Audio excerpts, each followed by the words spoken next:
Praise the lord.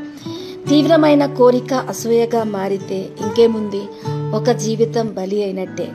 నిజమే, అసూయ అనేది మనం అనుకున్నది పొందుకుంటామా, అది జరుగుతుందా లేదా, విడిచిపెట్టబడతామేమో అన్న ఒక భయములో మస్తరాన్ని పోషిస్తూ అసూయను కలిగి జీవించడానికి కారణమవుతుంది.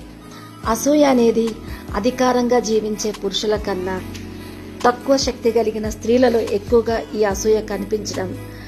ఆదికాండము 39:9 ఫరో దగ్గర విచారణకర్తగా తన ఇంటి మీద ఉంటున్న యోసేపు నమ్మకస్తుడుగా ఉంటున్నాడు.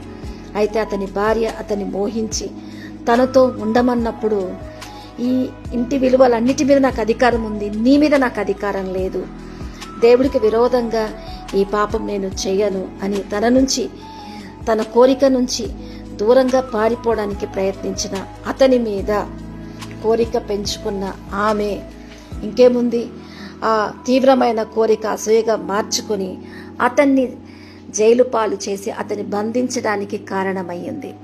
నిజమే, తీవ్రమైన కోరిక అసూయగా అన్నది మనము అనుకున్నది జరగనప్పుడు అంతే ఈర్ష పగ దాని మీద పెంచుకొని ఏ విధంగా జరుగుబాటు చేసుకోవాలన్నది ఇది బలహీనమైన తత్వం. దీని నుంచి విడుదల పొందాలి.